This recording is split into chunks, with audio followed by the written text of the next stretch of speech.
Hello, everyone. Welcome back to my channel. Well, as parents, I'm sure all of us have been constantly bombarded with this particular saying, all these statements from people around us. Get your child to reading, read your child, get your child interested in books. Reading is a very good habit.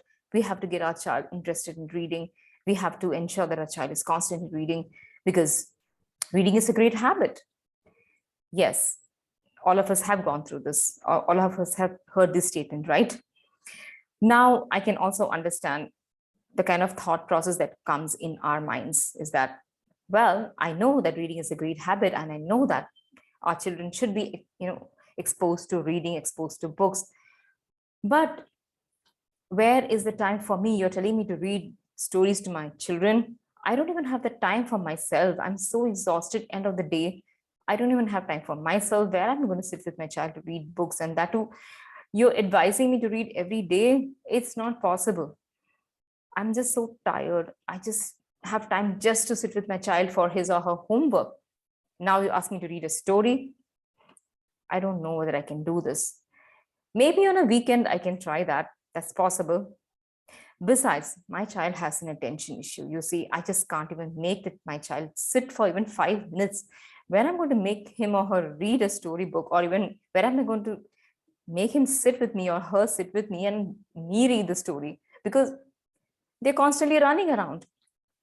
So I might as well just wait for the school to do this, because, well, you see, I have put my child in the best school in the city, the best reputed school in the city. And I'm sure they're doing a great job in helping my child develop interest in reading, improve their reading fluency. So you see, I don't really have to worry on these things. I have enough already going on. I have a busy job, busy career, and I'm coming home so late. So yes, the school is, I'm so confident about the school doing this for my child. And so I don't have to really get into all this.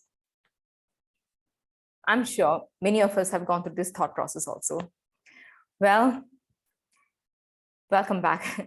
I'm Supriya Raja, and I have been into this field of special education for many years. I have worked very closely with children, and I know what makes them tick and what aspects help children, young children, to blossom, and how they can be helped by very, very simple methodology.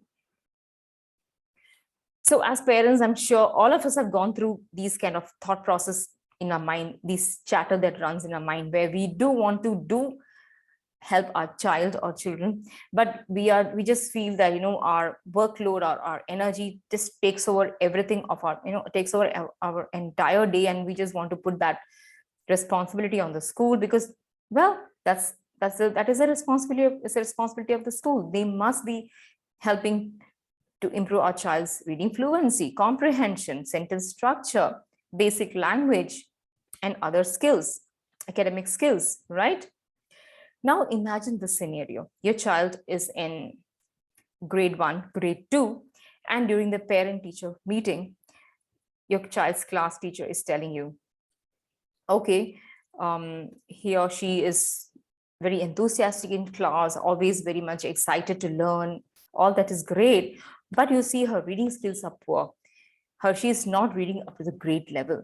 Because of that, she's not able to cope with the school curriculum. She's not able to cope with the school content. And that is impacting all other subjects, which includes even social science or environmental science, apart from English. So the best thing is, I would encourage you is to, get her to start reading, because reading is a great habit. It improves fluency, it improves comprehension. So just get your child to start reading books. Now there you are. It's a big scramble. Now the school has told that your child has to read. Now there's a big pressure suddenly coming from school through this parent-teacher meeting. You go home and you tell your child, okay, ma'am said that you have to start reading books because you're not reading up to the grade level, or your reading is little below grade level, which is impacting other subjects as well. So start reading storybooks, start reading books. You have to get in this habit of reading. Well, you see, the fact that you have yourself not proactively generated this interest in your child, this curiosity in your child at a very young age, maybe even 4 years, 5 years, or even 6 years towards reading and towards books as wonder, your child is not going to be instantly like taking on to reading books because my parents have said or my teacher has said.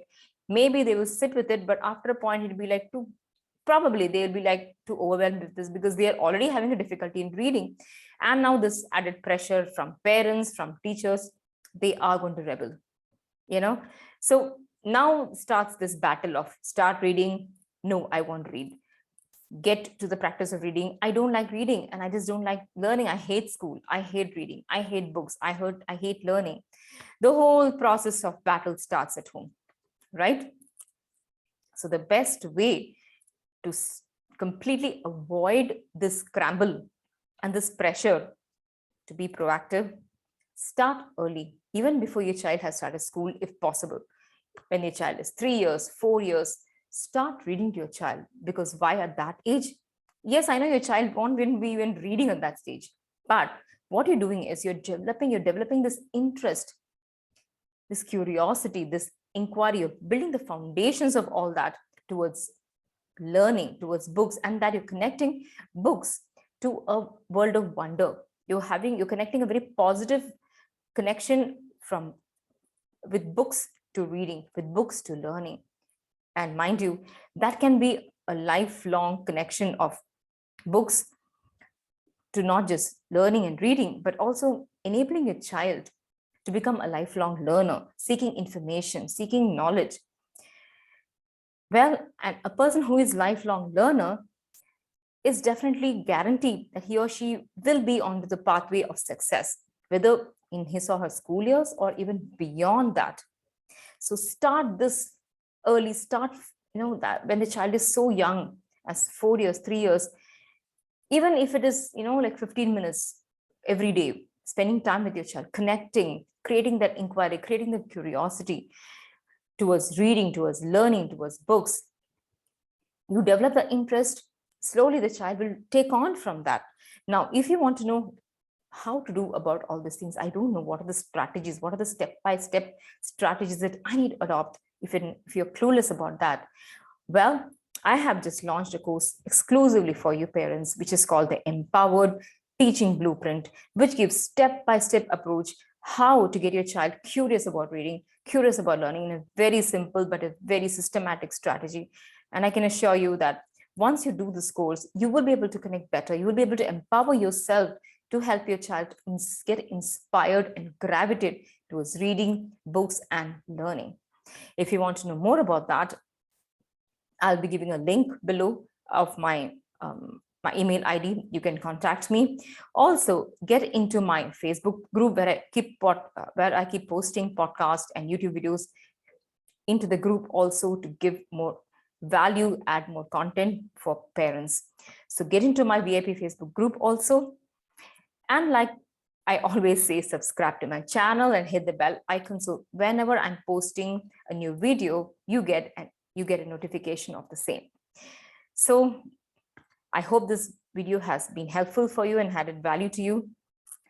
Until my next video, I'll see you. Bye-bye.